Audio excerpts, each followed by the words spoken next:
Senhor Deus, Pai querido, em nome de Jesus, agradecemos-te, ó Deus, esse dia que o Senhor fez e o fez para nós. Agradecemos-te, ó Deus, especialmente as misericórdias do Senhor renovadas em nossa vida. Isto prova o teu perdão, o teu cuidado, a provisão do Senhor. E obrigado de maneira muito especial, porque aprove ao Espírito Santo do Senhor trazer-nos a este local, para podermos crescer no conhecimento da tua palavra, aprofundarmos, ó Deus, nos ensinamentos do Senhor e conhecer de maneira muito profunda e especial a vontade do Senhor para a nossa vida. E assim, ó Deus, sendo fortalecidos com a força do teu poder, podermos, ó Deus, obedecer o Senhor em tudo, e que as palavras de nossos lábios e o meditar do nosso coração lhes sejam agradáveis. Abençoa, Senhor, a tua igreja, abençoa o teu povo, aqueles que não puderam vir, aqueles que estão em casa nos acompanhando pelo canal de internet, ó Deus, em nome de Jesus. Mas que toda a tua igreja, nesse dia, cresça no conhecimento da tua palavra. Em o nome de Jesus, Senhor nosso e da igreja, é que nós oramos agradecidos. Amém. Glória a Deus. Muito bem, queridos irmãos, nós já estamos alguns domingos estudando a respeito desse tema, pela fé que uma vez nos foi dada, né? O texto básico de todas essas lições é Judas, capítulo 1, versículo 3 a 4. Aqueles que já leram Judas sabem que Judas tem um capítulo só, né? E, portanto, apenas os versículos 3 e 4, base para nós. Nesse sentido, quando ele diz que colocou todo o seu esforço para exortar os irmãos a que batalhassem diligentemente pela fé, uma vez por todas, que uma vez por todas foi entregue aos santos. Então, nesse sentido, nós estamos aprendendo que fé, aqui, nesse sentido, tem relação direta com aquele conjunto de doutrinas, né, que nós devemos professar, crer e obedecer. Então, fé, na Bíblia, nós temos a fé salvadora, aquela que o Espírito Santo gera no nosso coração para crer em Jesus. Nós temos a fé carismatá, né, a fé dom, aquela fé para nós sermos instrumentos de Deus para maravilhas, sinais e crer nesses sinais e maravilhas. E temos a fé doutrina, né, a fé palavra de Deus, que nós temos que aprender a crescer. O crente verdadeiro, a Bíblia não é um amuleto para ele. A Bíblia é sua bússola, única regra de fé e prática. Então, o crente verdadeiro, ele tem prazer em estudar a Bíblia, ele acorda mais cedo para estudar a Bíblia, vai dormir mais tarde estudando a Bíblia. Todos os momentos ele quer aprender um pouco mais da Bíblia, onde se ensina a Bíblia, ele está lá, porque, como diziam os reformados, a religião do protestante verdadeiro é a Bíblia, somente a Bíblia, nada mais além da Bíblia. Então, a Bíblia é a nossa religião verdadeira. Agora, você não pode deixar a Bíblia lá no seu escritório, aberta no Salmo 91, para espantar olho gordo, mal olhado, nada disso, né? A Bíblia é para nós aprendermos. Em certo sentido, podemos dizer, sem medo de errar, que a Bíblia foi escrita especialmente para você. Foi escrita especialmente para mim. Então, antes de eu pregar da Bíblia para os outros, ela tem que falar ao meu coração. Então, Deus faz isso diretamente. Ok? Pois bem, na semana passada, nós estudamos a respeito, ou pelo menos começamos a estudar a respeito da depravação total da humanidade. Todos esses textos que nós analisamos aqui. Então, a doutrina bíblica da depravação total da humanidade. Nós percebemos aqui que a doutrina principal, né, de todo o sistema doutrinário, teológico, reformado, presbiteriano, é a soberania de Deus. Então, tudo vai girar em torno da soberania de Deus. E quando nós falamos da doutrina da soberania de Deus, nós estamos falando do controle absoluto de Deus sobre tudo que existe, né? O Espírito de Deus controla todas as coisas, conduz todas as coisas. Ele que é onipotente, onisciente, onipresente, eterno, ele soberanamente governa tudo e todos, e todas as ações de todas as suas criaturas. Então, a partir daí, é que as doutrinas fundamentais, chamadas doutrinas da graça, elas então se desenvolvem. Então, nossa pilar principal é o controle de Deus, o conhecimento de Deus, o poder de Deus, a onipresença de Deus. A partir daí, nós vamos, então, estudando as demais doutrinas, chamadas doutrinas da graça, que no sistema presbiteriano receberam esse apelido, né? Os 5 pontos do calvinismo. E, na realidade, não nasceram nem na época de Calvino, né? Calvino já tinha Quando eles surgem, Calvino já tinha morrido há muito tempo. Então já vai mais adiante, Calvino do século XVI, esses pontos vão surgir no século XVII. Ok? 5 pontos do chamado calvinismo, conforme nós... Acho que é para cá que eu tenho que apertar. Isso. Nós já vimos aqui. Eles foram formulados como uma resposta a um protesto, né, que estava acontecendo lá na Holanda. Alguns discípulos desse teólogo chamado Tiago Arminius, ou Jacó Arminius, né, e ele fez lá na universidade na Holanda alguns protestos, algumas reclamações a respeito do entendimento calvinista de algumas doutrinas. E os discípulos dele depois é que vão definir isso aí. E eles fazem um documento mostrando 5 pontos que, na realidade, estavam entrando em desacordo com aquilo que a igreja vinha já há muitos anos defendendo. Em virtude disso, os verdadeiros reformados calvinistas fazem, então, um sínodo, e nesse sínodo produz um documento para dizer que aquela posição, chamada mais tarde de arminiana, ou de Jacó Arminius, na realidade não era bíblica, ou seja, não tinha coerência total com a Bíblia. Muitos pontos estavam soltos e, portanto, não podíamos aceitar aquilo. E a comparação era exatamente essa, né? Os arminianos, que nós já estudamos aqui em outra oportunidade, defendiam uma tese sinérgica, ou sinergismo, né? Deus trabalhando com o homem trabalhando com Deus. E os calvinistas defendiam a tese, e defendem a tese até hoje, chamada monérgica, ou monergista. Em relação à salvação, Deus trabalha sozinho, né? Então, os pontos estão aí colocados paralelamente. Enquanto os arminianos diziam, olha, na realidade, sim, uma capacidade humana. O homem não ficou incapacitado totalmente em relação às questões espirituais. Tem lá nele uma capacidade, sim.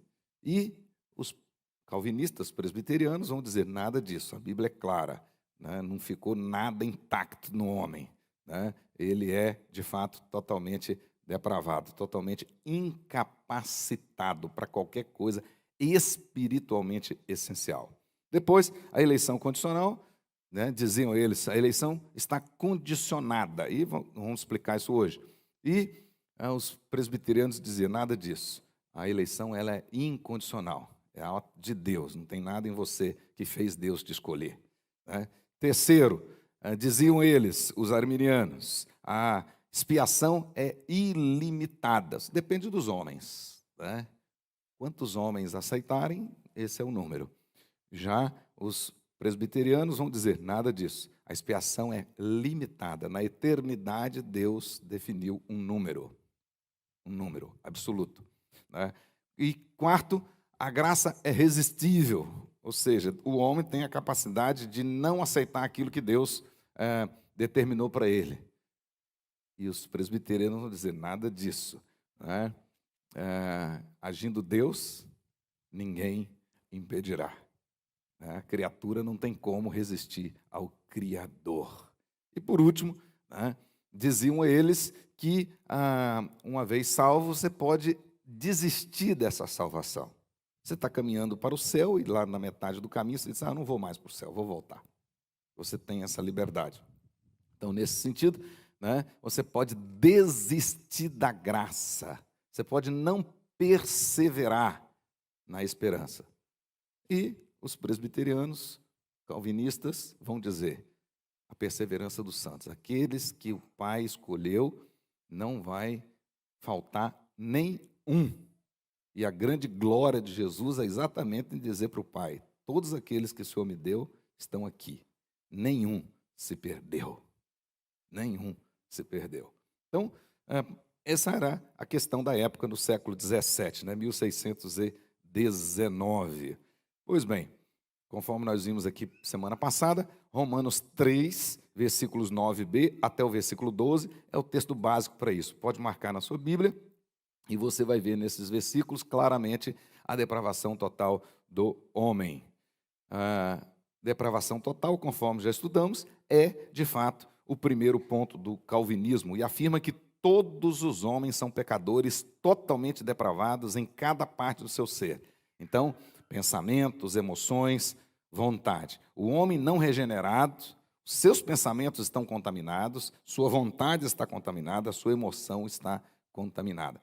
Daí, vamos dizer que ele está totalmente depravado. O que nós estamos dizendo com isso? Que o homem não é pecador porque peca.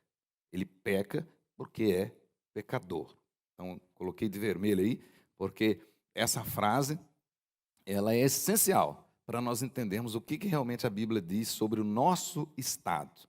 E entendendo essa frase, você realmente vai se despir de toda a vaidade humana, de qualquer mérito humano. Você realmente vai reconhecer que se Deus não tivesse agido em seu favor, de fato, o que você merece é o inferno.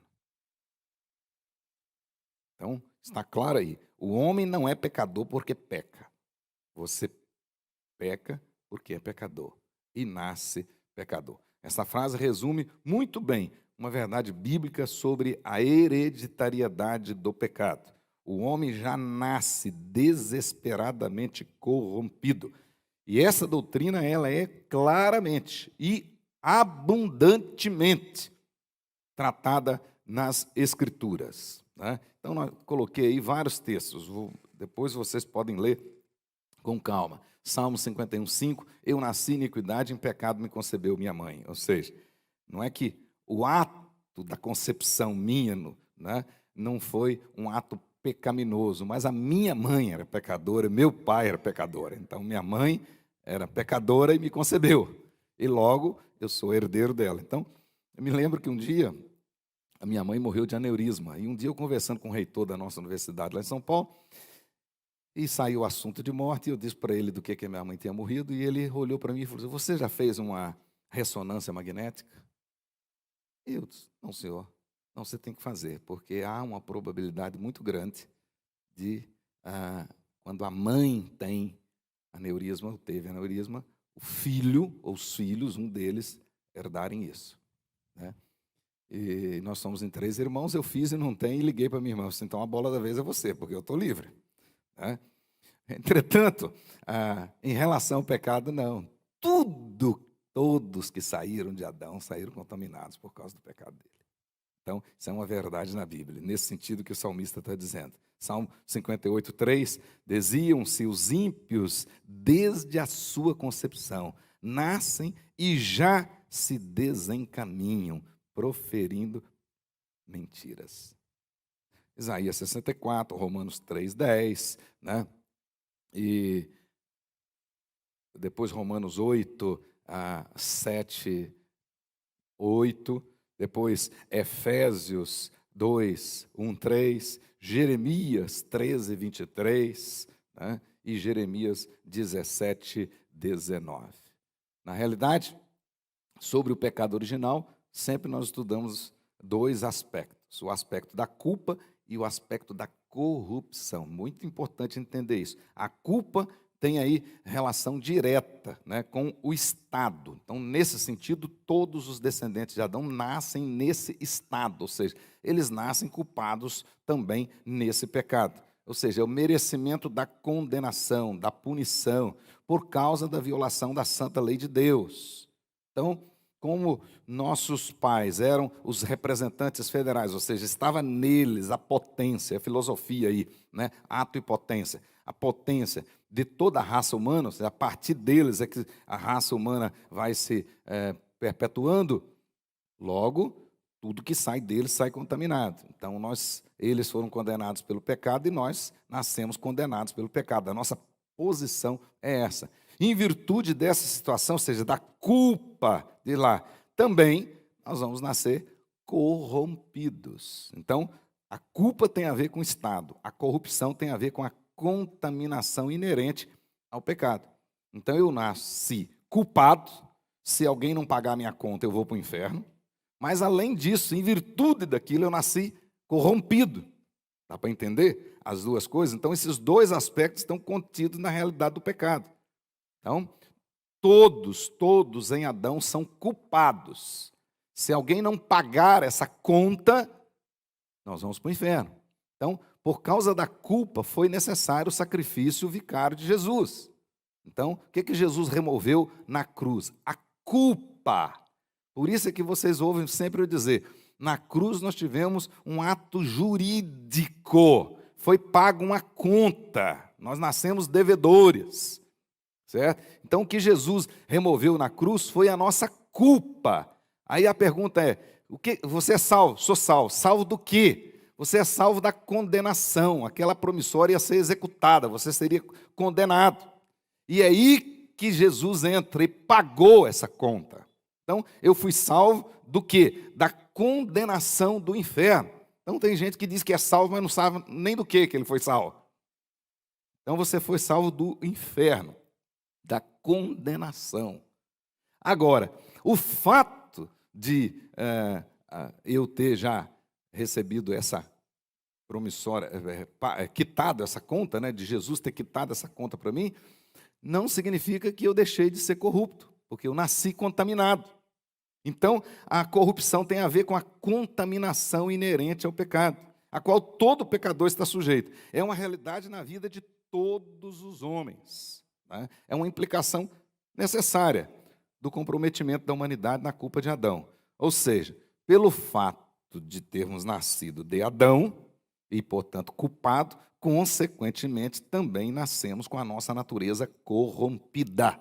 Então, aí é que está o detalhe que nós aprendemos recentemente, né? Então, ali nós perdemos a liberdade da vontade, nós não perdemos a vontade, ou seja, o arbítrio nós não perdemos, nós perdemos o livre, porque agora a nossa natureza está contaminada,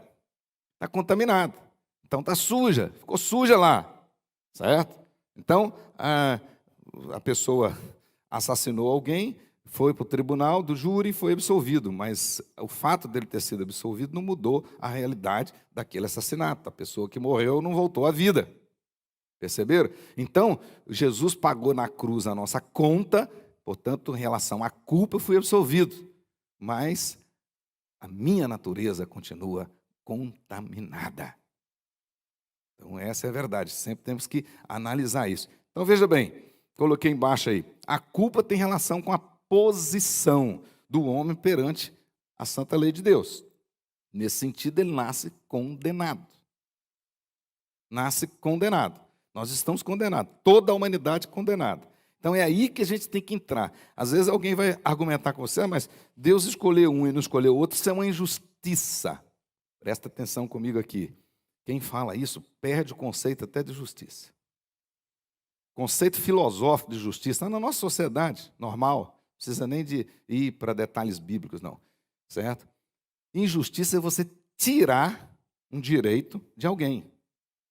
Então vamos imaginar, Rodrigo, você contratou um funcionário para trabalhar para você e tratou com ele, combinou com ele, vou te pagar X. Ok. Ele trabalhou bastante, etc. Tal, chegou no final, você foi e pagou X. Você foi justo, não foi? Se chegou no final, você fala assim, não vou pagar, agora não vou pagar, não sei o quê. Aí ele pode sair falando que você foi injusto. Por quê? Porque você tirou um direito dele. Ele tinha o direito de receber 100. Você não pagou. Pagou 80, pagou 50. Então você foi injusto. Pois bem, nesse caso não, nós nascemos condenados. Ninguém, nenhum filho de Adão tem direito ao céu. Então, veja bem, no ato de escolher uns e não escolher outros, o que nós temos? Nós temos dois atributos de Deus bem claros. Um de justiça e um de misericórdia. Porque se Deus cruzasse os braços, vamos pensar como homens, cruzasse os braços e deixasse a humanidade inteira, todos os descendentes de Adão ir para o inferno, o que Deus estaria sendo? Justo. Mandar todo mundo para o inferno é um ato de justiça de Deus. Porque o pecado trouxe isso para nós. Percebeu? Levar alguém para o céu não é ato de justiça de Deus, não. É graça, é misericórdia. Entenderam a diferença? Então, quando alguém fala assim, Deus escolheu um e não escolheu outro, Deus é injusto. Pelo contrário. Deus é gracioso com aqueles que Ele escolheu. E os outros continuaram recebendo a sua justiça. Jesus contou isso naquela parábola das pessoas que o Senhor foi à cidade e contratou para fazer a sua colheita. Bem cedo, o dono da propriedade olhou e ele disse: eu tenho que colher isso tudo aqui hoje, tem que colher hoje, não pode passar de hoje. Aí ele correu lá na cidade, foi na praça, tinha um monte de homens lá, ele chamou aqueles homens, vão lá para vocês me ajudarem, etc, etc. E todo mundo sabia que a justiça naquela época determinava 1 denário por dia de serviço, de 6 da manhã às 6 da tarde. 1 denário. E ele chamou aquelas pessoas, 6 horas da manhã, e eles foram para lá, todos eles na expectativa de ganhar 1 denário, porque era a justiça. Quando foi 9 horas da manhã, o dono da propriedade olhou e disse: puxa, não vai dar certo, não vai dar tempo, e eu tenho que colher isso hoje. Deixa eu voltar lá na cidade e ver se eu acho mais alguns homens. Ele voltou, tinha mais uns lá de bobeira, ele disse: vamos lá me ajudar, etc e tal, porque eu preciso colher aquilo hoje. Os homens foram com ele. E assim foi. Quando chegou 3 horas da tarde, ele olhou e disse: meu Deus, ainda tem muita coisa, não vai dar tempo, deixa eu correr lá na cidade e ver se eu acho mais alguns para eu terminar esse serviço. E ele foi e pegou. E quando estava faltando 1 hora para terminar o tempo, ele disse: puxa, está faltando um pouquinho ali, mas ainda está faltando gente. Voltou na cidade, 5 horas da tarde, e pegou mais uns que estavam lá de bobeira, e levou. E aí terminou a colheita. O Senhor sentou e foi fazer o acerto de contas. Aqueles que trabalharam 1 hora, ele deu 1 denário. 1 denário. Quem chegou 6 horas da manhã, que por lei ganharia 1 denário, já cresceu o olho. Cresceram os olhos. E começaram a pensar: puxa, se ele deu 1 denário para quem chegou às 5 da tarde, faz as contas, eu vou ganhar pelo menos uns 5 denários. E quando chegou a vez de receber, ele deu 1 denário para ele. O sujeito ficou bravo. Ah, mas o senhor é injusto. Ele disse: como? O senhor é injusto. Quanto que eu teria que te pagar? 1 denário. Quanto você recebeu? 1 denário. Aonde está a injustiça? Ah, mas o senhor deu 1 denário para quem chegou 5 horas da tarde. O problema é meu, o dinheiro é meu, eu faço com ele o que eu quiser. Fui justo ou não com você? Gente, Jesus é que contou essa parábola, não é eu que estou inventando, não. Então está muito claro. E tem gente chamando Deus de injusto. A justiça é deixar todo mundo ir para o inferno. A misericórdia é tirar alguns para ser vaso de honra. Todos aqueles vasos estavam contaminados, queimados. Deus, então, do mesmo barro, fez outros vasos e disse: não, agora esse aqui eu vou colocar na sala. Soberania dele. Ok? Então, a culpa tem a ver com a posição, portanto, condenado. A corrupção tem a ver com a condição. Então, coloquei preto e vermelho, não é porque sou flamenguista, não. É para destacar aí, né? A posição de todo ser humano é culpado. Se Jesus não fizer alguma coisa por você, não tem ninguém que possa fazer. Por isso é que Pedro vai dizer: não há outro nome, nem nos céus e nem na terra, pelo qual importa que sejamos salvos. Ou seja, sejamos libertos desta culpa. Não tem jeito. Você pode acender vela para quem quiser, pode fazer isso, pode dar dinheiro, né? Entregar dízimo, jejuar, fazer isso, não adianta. Pois bem, e a corrupção tem a ver com a condição, ou seja, em virtude da culpa nós estamos contaminados. Contaminados. Né? Tudo que sai de mim, sai contaminado. Essa que é o problema. Ok? Pois bem, então, depravação total. Agora tem um detalhe que a gente precisa destacar hoje, que domingo passado já estava ficando longo e eu não tive tempo, mas para não ter confusão. Quando nós falamos de depravação total, não estamos falando de. Então, põe isso na sua cabeça, porque muita gente de má fé fica tentando usar de falácias. E diz: então é isso? Então não é aquilo? Presta atenção. Quando eu falo de depravação total, certo? Não significa, ou seja, eu não estou falando que o homem é tão completamente depravado como poderia chegar a ser. Guarda isso aí. Né? O que eu estou dizendo é o seguinte, que você ainda pode pecar mais do que peca ainda. Então, o fato de eu falar que você é totalmente depravado não significa que você chegou no limite, não. Significa que todo o seu ser é depravado. Mas a depravação ainda tem muito espaço aí ainda. Certo? Por isso é que tem gente, puxa, mas não sabia, não acreditava que ia viver para ver isso. E cada dia a gente vê, né? O sujeito rouba dinheiro disso, rouba dinheiro daquilo, ou uma pessoa que já está moribunda lá, ele ainda consegue prejudicá-la mais ainda, etc, etc. Puxa vida. Então é nesse sentido. Segundo, né, que o homem, por ser pecador, não tem nenhum conhecimento inato de Deus. Então, o fato de eu dizer, você é totalmente depravado, não significa que não exista em você nenhum conhecimento inato de Deus. Não. Nós cremos na assinatura digital de Deus em toda a obra da criação. Ou seja, o próprio Calvino usava essa expressão. Existe no ser humano, mesmo caído, não regenerado, relíquias do ser de Deus. Você não deixou de ser criatura de Deus, segundo sua imagem, conforme sua semelhança. Não. Né? O homem continua sendo criatura de Deus. E tem nele, sim, ainda algo de Deus inato. Por isso é que e a gente prova isso em todas as culturas. Né? Mesmo fazendo de forma errada, existe na criatura uma procura pelo Criador.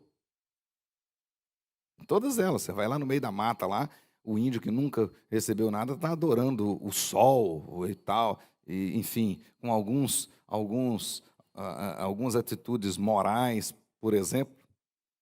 Um amigo meu que é missionário, um pastor, meu irmão e amigo, que é missionário entre os índios, ele estava me contando uma experiência da tribo que ele trabalhou nela.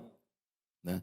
Eles usam aquelas coisas deles e alguns ficam bêbados mesmo. E quando os outros percebem que um ficou bêbado, qualquer um da tribo pode pegar, leva e amarra o sujeito na primeira árvore que tiver.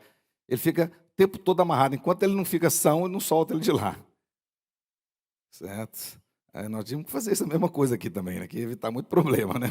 Certo? Pois bem, então tem um senso moral. Você vai nos presídios, né? Nos presídios de alta segurança, né? Se chegar alguém lá que estuprou alguém, tem que botar separado, porque senão eles matam ele. Porque tem lá na mente do sujeito um senso moral, que isso está errado. Né? Se chegar alguém que matou a mãe, por exemplo, ele tem que botar separado, porque senão eles matam ele. Porque até na mente de bandido, mãe é sagrada, não mexe com mãe, não. Entendeu? Então, quando eu digo da depravação total, eu não estou falando que não exista nada no homem, né, que diga que ele é criatura de Deus. Terceiro, que o homem, por ser pecador, não tem uma consciência capaz de discernir entre o bem e o mal moral. Tem. Eu acabei de dizer. Certo sujeito mais bandido que seja, ele sabe que determinadas coisas não estão certas, que determinadas coisas estão certas. Ele sabe disso. Ele sabe disso. Está lá.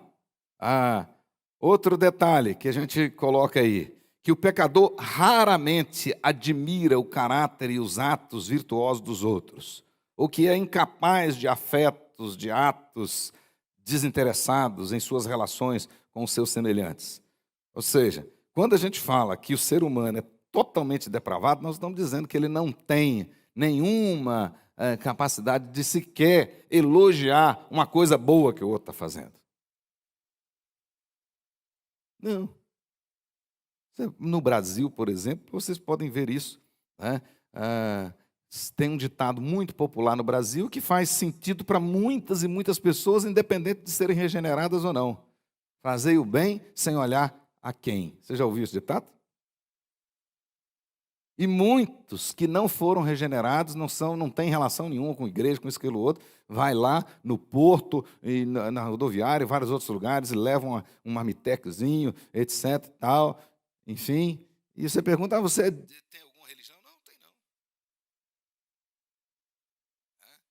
Alguns que têm cargos políticos, isso, aquilo, outro, procura fazer. Existe sim. E elogia, muita elogia. Né? Eu até não sou daquela igreja, não, mas eu até gosto. Eles fazem isso, tem uma escola boa, ou tem aquilo outro. Está lá. Outro detalhe, né? Letra E, que todos os homens não regenerados, em virtude de sua pecaminosidade inerente, se entregarão a todas as formas de pecado. Então, veja bem, quando a gente diz que a pessoa é totalmente depravada, nós estamos dizendo que ele vai se entregar totalmente ao pecado. Tem muita gente, e são poucos não, são muitos, que não tem relação nenhuma com a igreja, que tem uma vida moral, por exemplo, melhor do que muitos que estão dentro da igreja. Muitos.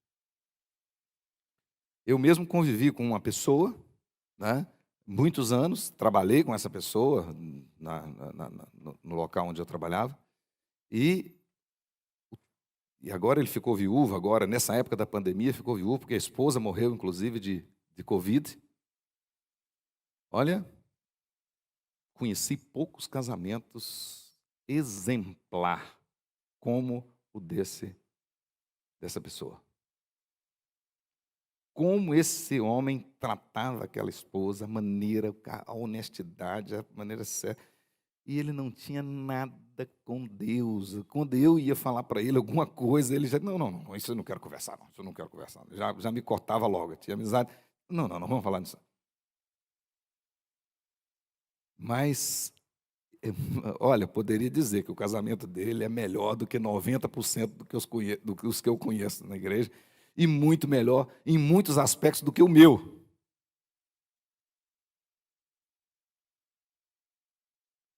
Então, na realidade, quando nós estamos falando que o homem é totalmente depravado, mesmo não regenerado, tá? Ele não significa que ele vai se entregar a todas as formas de paixões e de orgias, soberbas, etc. O que nós estamos falando, então, a respeito de totalmente depravados? Então, diz lá, quando usamos a expressão depravação total, estamos falando que a corrupção inerente abrange todas as partes da natureza do homem, todas as faculdades, os poderes da alma e do corpo. Então, depravação total, como eu disse no início, não é que ele encheu o pote, mas é que o pote está todo contaminado. É nesse sentido. O pote ainda tem espaço para encher, e muitos não vão encher. Muitos vão ficar com esse pote rasinho. Então, lá no inferno, se você for para lá, você observa e depois me fala, se puder. Tem muitas pessoas no inferno que pagaram suas contas em dias, que nunca adulteraram, né?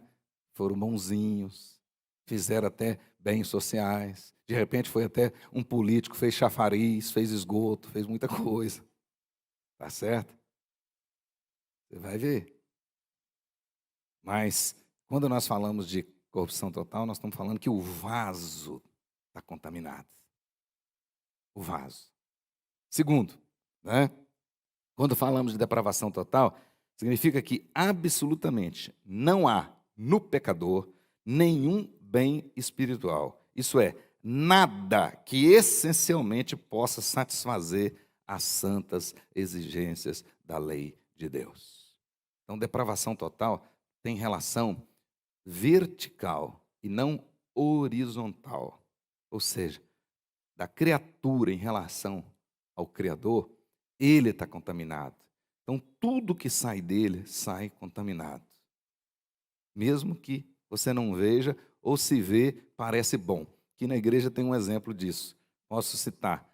Esse eu posso citar nominalmente.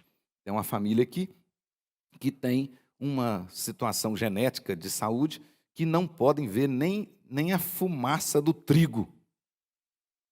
Pozinho do trigo. Então, se fizer alguma coisa com trigo numa determinada bancada, lá na cozinha, você faz lá um bolo, você pode limpar aquilo ali. Se não for esterilizado no último grau, se fizer qualquer outra coisa ali, quando eles comerem aquela comida, vai contaminá-los. Então, A Santa Ceia deles aqui, por exemplo, você pode observar que já tem algum tempo que eu venho fazendo isso por recomendação, tá? Científica. A vasilhinha de Santa Ceia deles fica totalmente fechada. Eu faço toda outra celebração e tudo, certo? E entrego fechada para o diácono que vai lá levar para eles, ou para o presbítero que vai lá levar para eles, ou quando eu mesmo vou. E quando eu mesmo vou, eu chego lá e eu abro assim, para ela pegar lá. Porque se eu deixar aberto aqui e eu for celebrar a ceia, na hora de eu quebrar o pão, na hora de eu cortar o pão, aquela fumacinha ali, contamina o deles. Então, é nesse sentido, espiritualmente, tudo que sai nosso, até as coisas que são boas, né, elas não têm valor sacrificial para Deus, porque elas estão contaminadas. Deus não aceita. Então, realmente, eu vou usar essa expressão, é uma idiotice mesmo, é uma burrice você querer fazer alguns sacrifícios para achar que você vai agradar a Deus, porque ele vai sair contaminado. Então eu vou botar uma pedra na cabeça aqui, de joelho, e vou andar daqui até na Aparecida do Norte. Besteira. Porque aquele sacrifício, Deus não recebe. Desde o Velho Testamento, Deus já falava isso para o profeta Samuel. Né? Esse holocausto, esse sacrifício, eu não estou interessado. Eu estou interessado que vocês me obedeçam. É isso que eu estou interessado. Então não adianta você fazer isso, fazer aquilo outro, se você não me obedece. Entendeu? Então, veja bem. Nesse sentido que nós falamos de depravação total. Incapacidade total. Então, quando nós falamos que a pessoa está totalmente incapacitada, né, não significa dizer que é impossível o ser humano fazer o bem, no sentido mais amplo da palavra. Né? Não tem muita gente fazendo o bem e necessariamente aquela pessoa não é um regenerado. Há muitas das nossas autoridades que nós até votamos nelas. E não tem nada de errado nisso. Ok?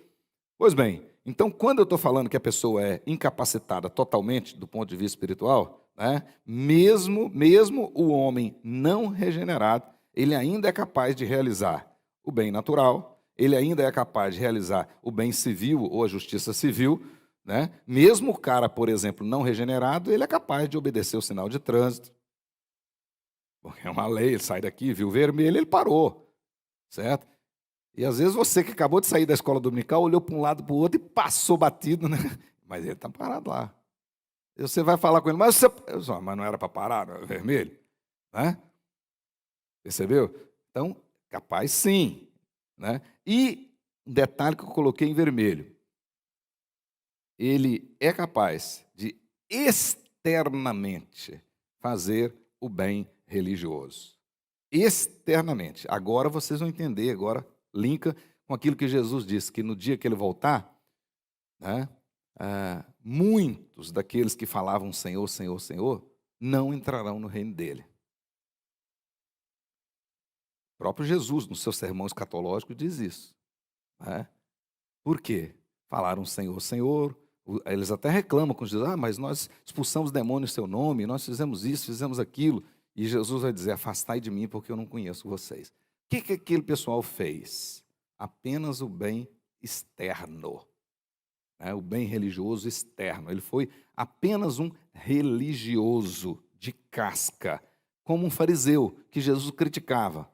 E ele, por fora, era bonito, ou parecia cumprir toda a lei, mas o coração dele estava sujo. Estava longe de Deus. Ele adorava o Senhor com a boca, mas não adorava com o coração. Isso existe ainda hoje. Então, muitas pessoas que foram até batizadas na igreja, têm até o nome escrito no hall de membros da igreja, não tem o nome escrito no livro da vida. E naquele dia vão se decepcionar, porque o nome deles não será chamado, porque não está escrito desde toda a eternidade no livro da vida. Entenderam? Então, muitas pessoas fazem até externamente o bem religioso, mas não fazem o bem essencial, aquilo que realmente agrada a Deus. Mesmo não regenerado, expressa alguma virtude em suas relações da vida social, em muitos atos e sentimentos que merecem sincera aprovação e gratidão dos seus semelhantes. e que encontram a aprovação de Deus do ponto de vista horizontal, mas não encontram a aceitação de Deus do ponto de vista vertical. Entenderam? Então, Deus não vai ficar aborrecido, né, com qualquer dos nossos governantes aí que fez o bem, né? Levou água, esgoto, etc. Não roubou, ajudou na saúde, fez isso. Ok. Deus não vai ficar triste com ele porque ele fez isso. Só que o fato dele ter feito aquilo, ele não ganhou pontinho nenhum com Deus do ponto de vista espiritual, do ponto de vista vertical. Ok? Pois bem, então eu coloquei de vermelho aí, ó. O defeito, né, o problema nesse caso, seu defeito fatal, é que não são motivadas pelo amor a Deus, nem pela consideração de que a vontade de Deus o exige. Então, todas as pessoas que do ponto de vista horizontal fazem essas coisas, aí o sujeito faz porque ele vai ser candidato na próxima eleição, né?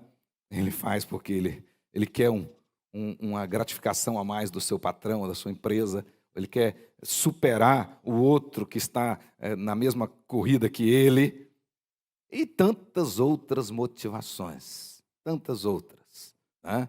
Isso dentro de casa, no relacionamento com a esposa, com os filhos, né? Você dá ou faz esperando receber. Não existe altruísmo verdadeiro na vida daquela pessoa. Ele tem uma segunda intenção, que Deus sabe. Esse é o grande problema. E o fato da Bíblia dizer que Deus é o grande juiz. Porque Deus não vai julgar só de acordo com a lei. Não, mas também de acordo com aquilo que ele sonda. A Bíblia diz que ele sonda corações. Aí Jesus vai dizer que a motivação também conta no julgamento. Então, de repente, você até fez uma coisa boa, mas a motivação foi errada. Por exemplo, olhei para cá e vi, cantar aqui é bom, não é bom? E ajudar toda a igreja a cantar é melhor ainda. E orientar é melhor ainda. Mas pode ter gente aqui cantando com a intenção de aparecer.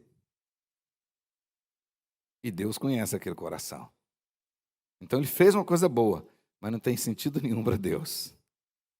Pastor, a mesma coisa. Pregou a palavra, bem-aventurados que pregam a palavra. E prega bem, mas ele pode ter outra intenção. E, portanto, Deus não recebeu aquilo. Então é nesse sentido que nós estamos falando da incapacidade. Ou seja, assim, quando nós falamos da incapacidade do homem, nós queremos dizer duas coisas. Primeiro, que o pecador não regenerado não pode praticar nenhum ato, por insignificante que seja, que fundamentalmente obtenha a aprovação de Deus e corresponda às exigências da sua santa lei. Segundo, que o pecador não regenerado não pode mudar a sua preferência fundamental pelo pecado. Não pode, trocando pelo amor de Deus. Em outras palavras, o pecador não regenerado é incapaz de fazer qualquer bem espiritual. Coloquei alguns textos aí, mas tem uma centena deles. Ele vai dizer, né, na Bíblia a respeito disso. Não tem como. Né? Aí aquele que já foi regenerado, aí sim, muita coisa que o regenerado faz, Deus recebe, porque é o Espírito Santo que está fazendo através dele. O próprio Espírito Santo. Por isso que a Bíblia diz que o Espírito ele nos conduz a toda a verdade. Então, hoje, ele habita em nós e nos leva a agradar ao Senhor, a agradar a Deus. Pois bem, encerrando então a explicação sobre a depravação total, trocando em miúdos aí, nós podemos afirmar o seguinte: não sou absolutamente depravado, mas sou totalmente depravado. Consegue entender essa frase? Eu não sou absolutamente depravado, mas eu sou totalmente depravado. Então, como eu expliquei, meu pote não está totalmente cheio, mas ele é totalmente contaminado. Totalmente contaminado. Nesse sentido. Né? Para encher ainda tem espaço ainda. Né? De fato, sou pecador. Entretanto, poderia pecar com mais frequência ou com mais gravidade do que faço. Pode mesmo. Se você acha que já enfiou o pé na jaca, dá para enfiar mais ainda. Dá para ir mais longe ainda. E muitos vão. Por isso que a Bíblia diz, um abismo chama outro abismo. Um abismo chama outro abismo. Aí o sujeito vai se complicando cada vez mais. Ele fala uma mentirinha desse tamaninho para resolver aquilo, depois você tem que falar uma maior para justificar aquilo, depois uma maior para justificar aquilo. Você vê isso em determinados processos. O cara, né, primeiro, não é isso, Gonçalo? Na primeira, o cara fala isso. Aí quando você aperta, aí ele tem que, daqui a pouco, né, nem ele acredita mais no que ele está falando.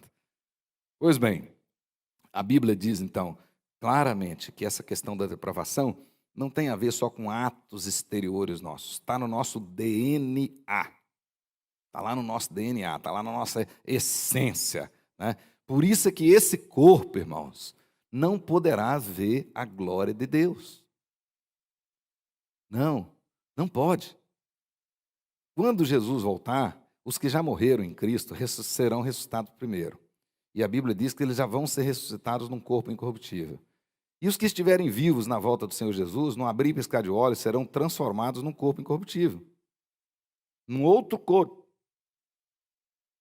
Aí verão a glória de Deus. Mas esse não tem como. Esse está no DNA dele. No DNA dele está contaminado. Está contaminado. Né? Não é simplesmente coisas exteriores. É o DNA. Então, por isso é que ninguém vai para o céu, porque foi bonzinho, porque nunca fez coisa errada, e etc. Sempre obedeceu papai e mamãe, sempre pagou em dia, foi um bom marido, uma boa esposa, etc. Não é por isso. Porque mesmo fazendo tudo isso, o DNA dele está contaminado. Pois bem, é o que a Bíblia diz. Não há justo, nem sequer um. Não há quem entenda, não há quem busque a Deus. Todos se extraviaram, a uma se fizeram inúteis. Não há quem faça o bem, não há um sequer. Isso não são palavras minhas. Isso está na Bíblia. Romanos 3, 10 a 12. Então, em Efésios, Paulo vai dizer, estão mortos. Então, o morto, ele é surdo, ele é cego para as coisas espirituais. Em face da queda no Éden, o homem perdeu o seu livre-arbítrio e tornou-se escravo da sua natureza corrompida. Por conseguinte, absolutamente incapaz de escolher o bem em questões espirituais e crer verdadeiramente em Deus. Então, a doutrina da depravação total do homem, embora negada por muitos, é ensinada claramente nas Escrituras. Aqui são alguns textos, mas essa doutrina, ela é poderosa. Amém? Então, isso é para encerrar nossa aula de semana passada. Uma fé que uma vez por todas nos foi dada. Então, veja bem, essa doutrina da depravação total, do jeito que eu ensinei para vocês, ela é indispensável para podermos entender todas as outras doutrinas. Porque aí agora você vai para a Bíblia na dependência de Deus. Você vai agora à presença do Senhor com as mãos estendidas para receber. Você não tem nada para oferecer. Não tem. Essa doutrina ela é indispensável porque ela tira de nós todo mérito. Todo mérito. Todo mérito. E nós vamos aprender nas próximas que esse mérito pertence a Jesus. Aí nós vamos transferir para Ele. Aí nós vamos chegar no final dizendo o seguinte: soli deo glória. A Ele toda a glória e somente a Ele toda a glória. Zero para nós. Outra coisa muito importante, entender essa doutrina, muito importante, é você ter alegria, prazer de estar aqui na igreja, de querer se envolver, etc. Tal. Porque, veja bem, olha aqui para mim, deve ter hoje no mundo quase 8 bilhões de habitantes, não é isso?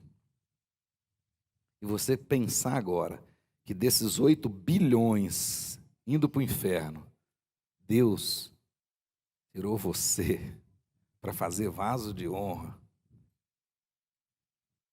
Aí você vai, meu Deus, eu tenho que dedicar minha vida mesmo ao Senhor.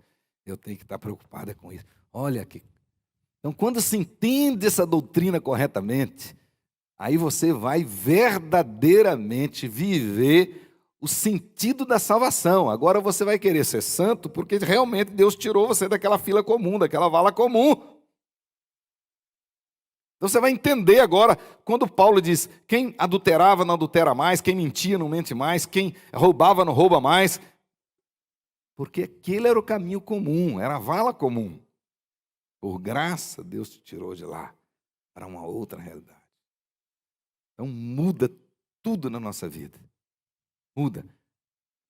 Por isso é que, realmente, quando você lê, especialmente o Novo Testamento, quando nós já temos a evolução desse entendimento, você vê que não existe lugar para o crente fiel, para o orgulho, para a vaidade.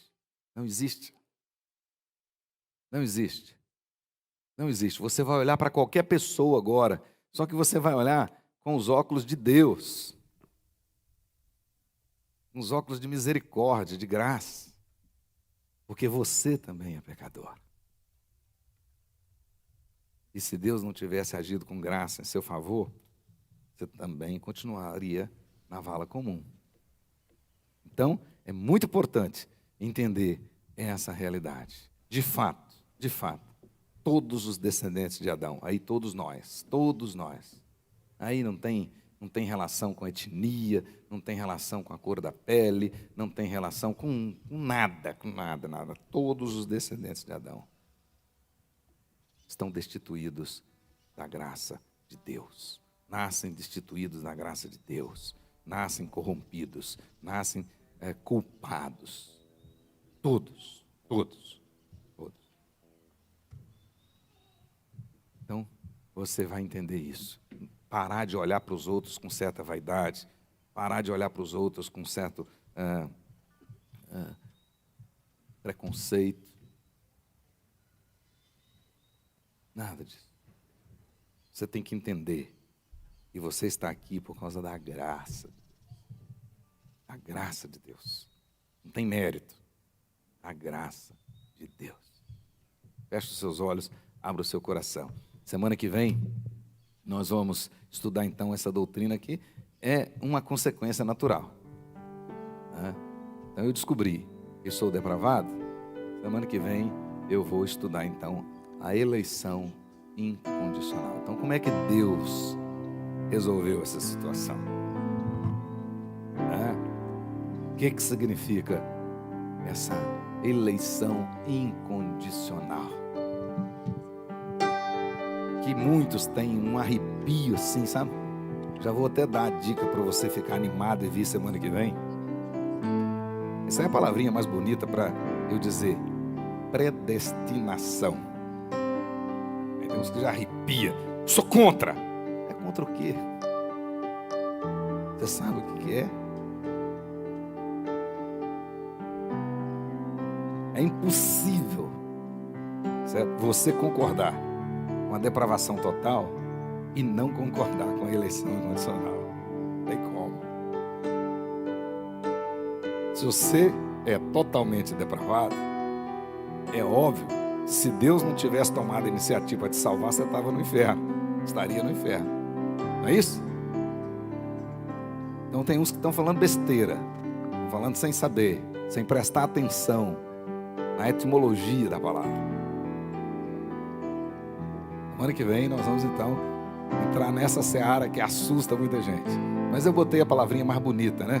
Para vocês não ficarem assustados. Mas eu vou falar de predestinação na aula que vem. Amém?